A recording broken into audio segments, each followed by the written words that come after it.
got about 2,000 students who are walking today, and it's terrific because it really shows the transformational power of this experience for our students. This was my first trip to Cuba, and it was an eye-opener because a lot of the myths and impressions I had really got blown away. They're allowed to be who they are, very much in their bodies, while also meeting the expectations of dance as an art form.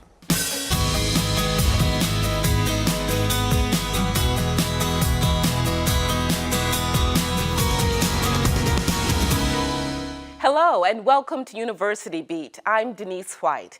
May is always a very special month on the USF campus, as it is on campuses across the country. It is spring graduation. I loved it. I feel free. I like it. I'm excited for the next page to come. It hasn't hit me yet. I guess it'll hit me once I walk in the door. Kind of excited, really nervous. Don't want to fall.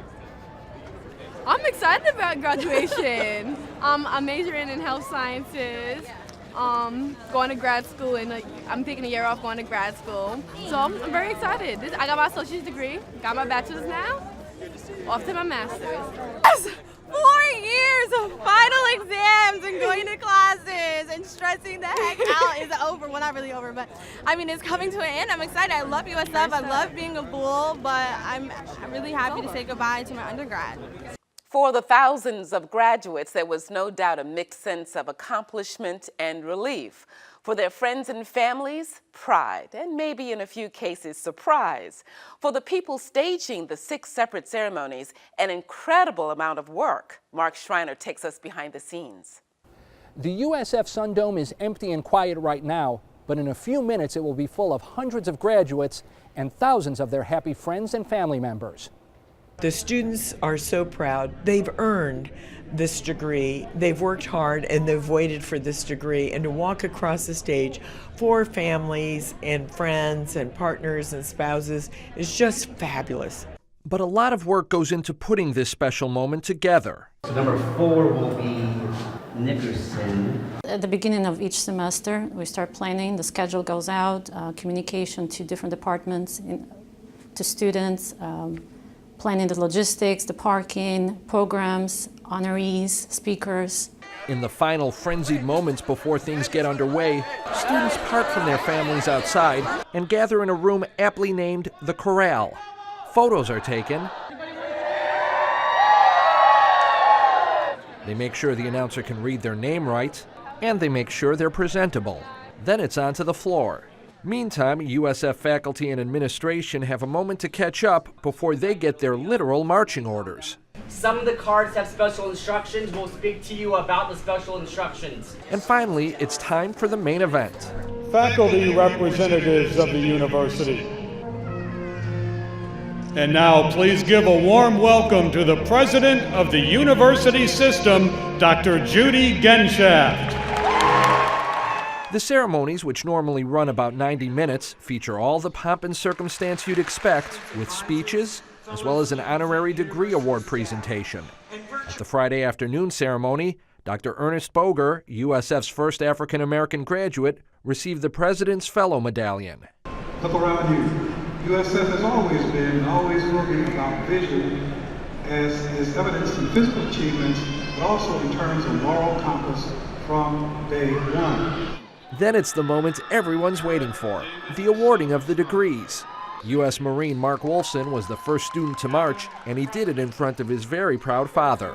It's a very moving feeling for 2 reasons. One, because he's my son, and because of what he's been through to get here, and because he's graduating from the University of South Florida, where I've been for 31 years, and to have the tradition continue through my own son is especially gratifying. And what have you been through to get to this point? I guess quite a bit, not too much, but enough. From school to, deployments overseas, 10-year process, pretty much. Celebrations are the order of the day, both from students and their families. The USF College of Arts and Sciences is so large, the class marched in 2 separate ceremonies, and Dean Eric Eisenberg shook every graduate's hand.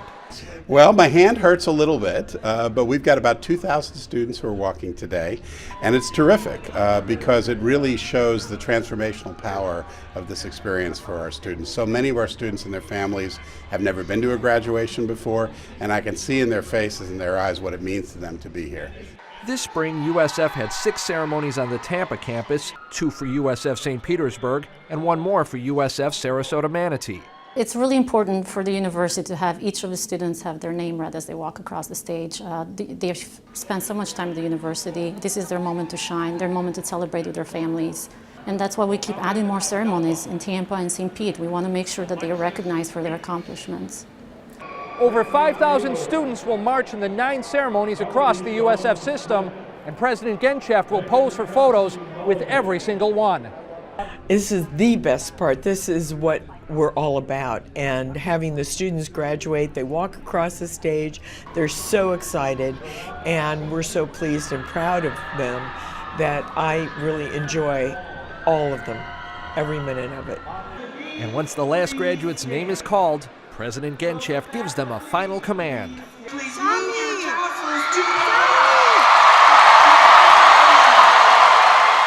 It's the best part of my job. The day of the ceremony, watching the students walk across the stage, and when they turn their tassel, it's very gratifying to be part of that, be part of their excitement, their celebration. Since so many graduates decorate their caps so ornately, that celebration doesn't include a cap toss, most of the time. And with the singing of the school alma mater,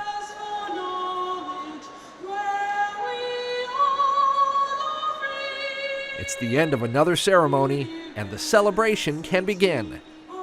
For University Beat, I'm Mark Schreiner. On one hand, you have a Bay Area city where officials want a redeveloped downtown. On the other hand, you have young people who need some real-world experience. That combination seems to be working well, both for the city of Oldsmar and some USF design students. The city of Oldsmar is situated at the top of Hillsborough Bay, between the cities of Tampa and St. Petersburg. The area of Oldsmar that we're looking at is just south of Tampa Road. It is what is the historic area, or part of the historic street grid and the community redevelopment in the city of Oldsmar. The areas now are a bit underdeveloped. There's a lot of vacant land or businesses that and facilities sitting empty and underutilized, and the project itself is looking to get those vacancies built up and to create much more of a walkable environment for the city of Oldsmar and the residents who live there. The Florida Center for Community Design and Research is the research arm for the School of Architecture and Community Design at USF. The city approached me and we agreed to meet, and we went to the city of Oldsmar. We had a meeting, we had a tour, we went around all of Oldsmar, so not just even what's proposed as the downtown area, but just be able to really get a breadth of the whole city to really understand it. After that, we came back and came up with an idea for the scope of work that we would undertake, and then we worked through ideas back and forth with the city in order to really get to the big idea of what the city is hoping to get out of the project. There are 11 students who were in the studio that focused on the City of Oldsmar project. Our presentation to the City of Oldsmar happened before their City Council and their CRA board meeting. And the presentation went really well. We were hoping that the city would be enthusiastic about what the students produced, and they were. The mayor had great comments for the students and was telling them that they should be proud of the work they produced and know that their handprints will be on the future of Oldsmar because of the work that they put into the project. Our next step with the City of Oldsmar will be to provide all of the documentation for the students' work, their research, their ideas, the overall master plan that they've created, as well as all of the models that they've built to be able to show an example of what Oldsmar could look like. And we'll be putting that together with some ideas for phasing to show how implementation could take place over a series of a few decades. Part of the overall master plan for the community redevelopment area and the State Street vision have 3 different components. So one is the State Street area, which really looks at the development of a downtown in and around the City Hall area. The second is Park Boulevard, which takes you from State Street all the way to the waterfront. It's really that connection from that future downtown to the recreational and vista of the waterfront. And then the third is St. Petersburg Drive, which is the area that connects State Street to the Oldsmar Library. And so this is definitely a cultural asset in Oldsmar, and their new library is a big draw. So being able to tie together the areas between City Hall and the library and the waterfront are what we look to do. The students actually got not only the experience of doing research and putting it together in a project, looking at the relationship between architecture and urban design, but they also got some real-world experience in being able to work with a city, being able to present before a city council and the mayor, being able to talk with citizens and present their work, and being able to understand how the process takes place for actually bringing projects to fruition. I think the value of working on a project like this for a graduate student is it puts you in an environment where you're working not only with a team but also with a kind of realistic client that is going to have demands from you that you might not expect from your architectural education. And so I think it challenges you in new ways and forces you to think about architecture in new terms that I think are more adapted to the real world. The overall reaction from city officials when we presented was very positive. They were very excited for the work we were doing and the new ideas that we were able to present to them. I'm very proud of what we accomplished. I think we presented something really positive for the city that I think the city needs to move forward and become a place that can, become a well-adapted city to the 21st century. USF Sarasota Manatee is easing a requirement for entry into its Communication Sciences and Disorders program. The program, known as CSD, trains speech pathologists and audiologists. In the past, only upperclassmen were admitted, but starting this summer, freshmen and sophomores will be allowed to register. The move is designed to meet a growing need for speech pathologists and audiologists. Both fields are predicted to grow by more than 20% between now and 2020. What do Florida and Cuba have in common when it comes to tourism? Quite a bit, and it's not all about money. When USF leaders traveled to Cuba earlier this month, the talk was about environment and how to protect it. University Beat's Hedel Gandhi explains. Bienvenido a Havana. It was an exciting trip. A warm welcome for USF as this team arrives for its first visit to the island. You have an opportunity in Cuba to bring the knowledge and experience we've had to people who are in a very precarious position right now. You're talking about a little fragile island that is potentially the ability to now change its whole infrastructure ecosystem with an influx of people, businesses, et cetera, that it's not prepared for. Carnival Cruise Lines has just recently started tours to Cuba with 750 passenger cruise ships. Those small, bigger ones and more will come. The Obama administration has now said that commercial flights are coming online, so people won't have to go only by charter. So they're going to have to manage large numbers of people, which they're not used to doing, and they don't have the infrastructure set up for. Dr. David Randall is the Director of Sustainable Tourism at USF's Patel College for Global Sustainability. If we want to maintain the good quality of oceans between the United States and Cuba with their marine protected areas and our Florida Keys Sanctuary, for example, there's a real overlap there. So the issues of what happens in Cuba do affect the United States. USF hopes to create an internship program with the University of Havana's College of Marine Science.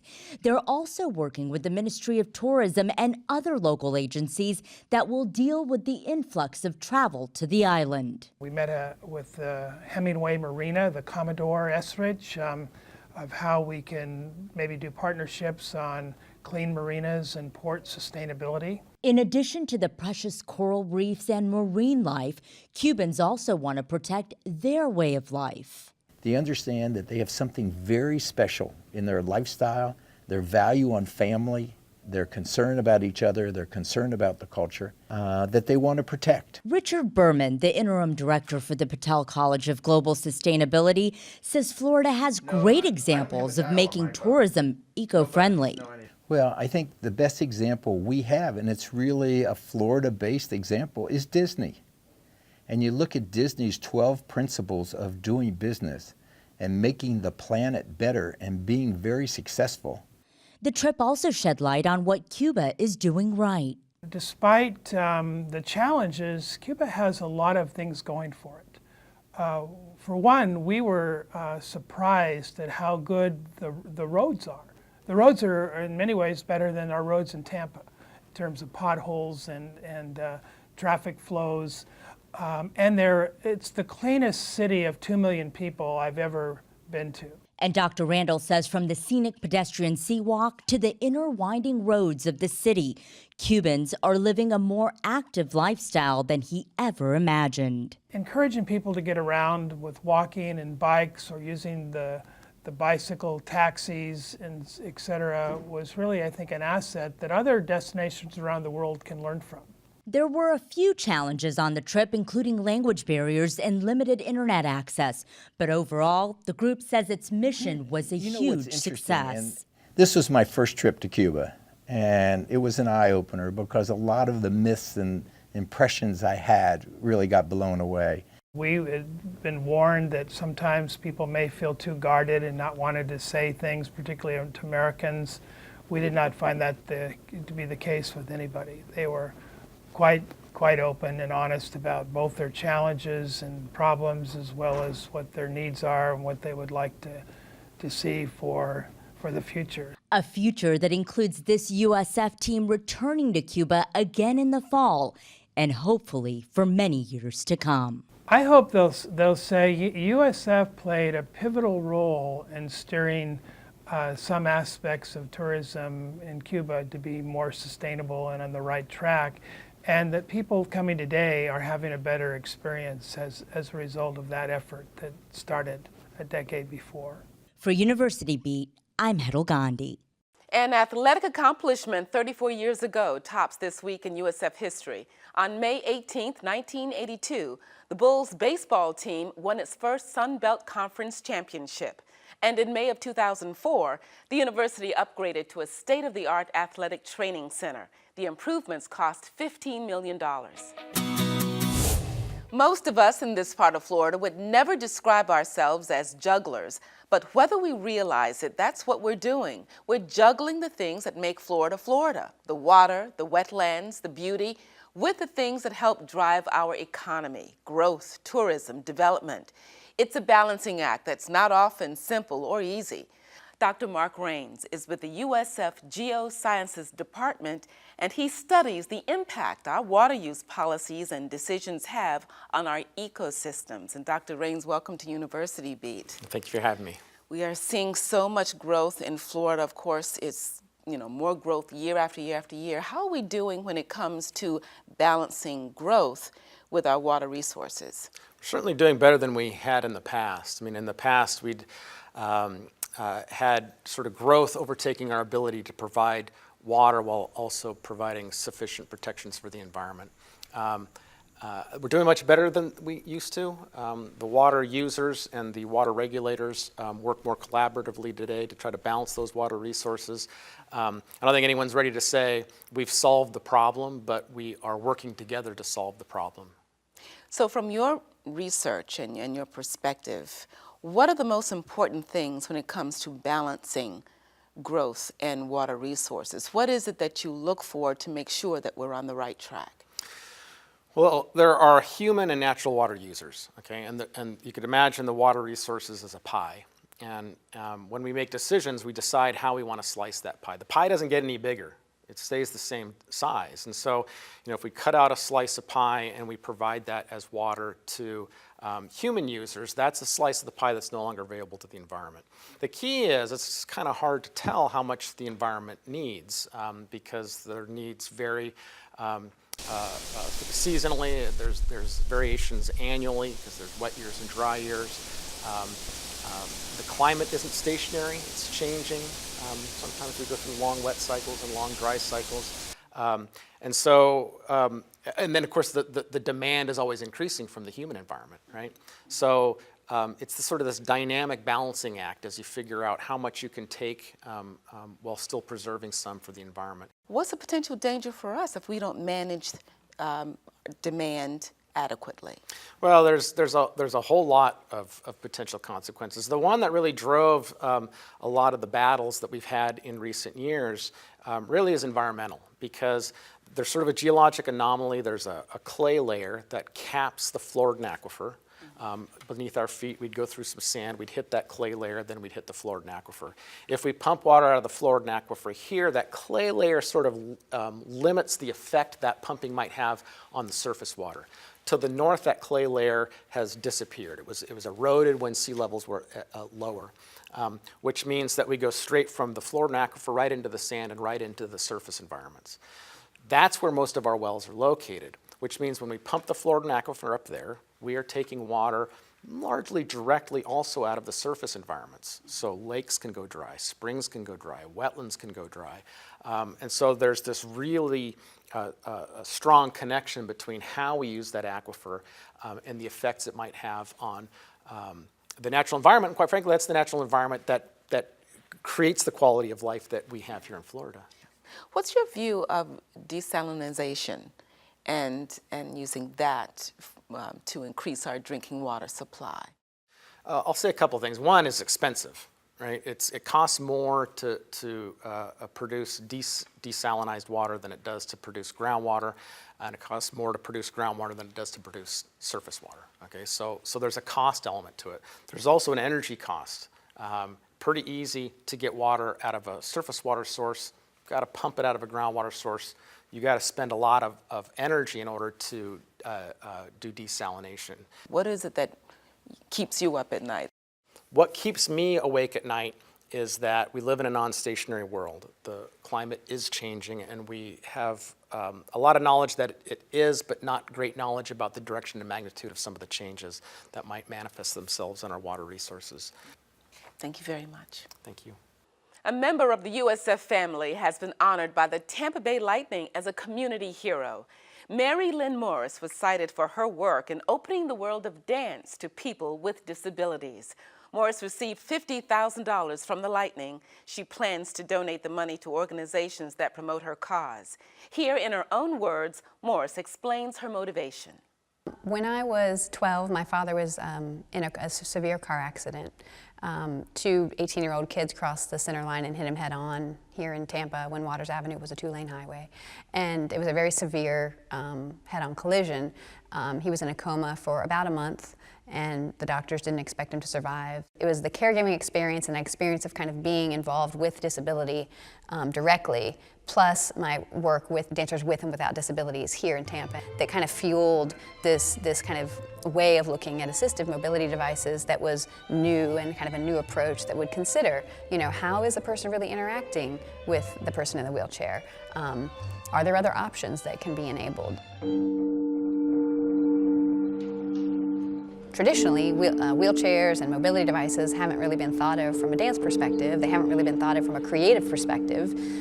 They've been mainly thought of from a very functional and safety perspective. You know, just you know, sort of very again utility oriented. So my approach was very different and sort of more this creative and this kind of embodied approach where you're thinking about, well, you know, how does the device really, you know, how does the device become dynamic? You know, it needs to be a dynamic interface, right? It needs to be responsive, not just this kind of static thing that kind of like supports somebody, but like how does it sort of in some ways become alive? Artistic pursuits, whether they be writing, drawing, theater, dance, whatever it might be, are really kind of inherent inclinations for people. You see it in children, you know, and that we have, I think we often lose sight of the fact that these are actually inherent things. You know, people when they hear music often want to move.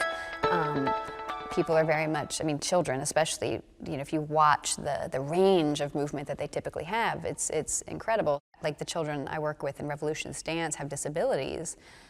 They especially are trying to navigate their identities through this different sort of body that maybe, you know, a lot of their friends don't have, you know.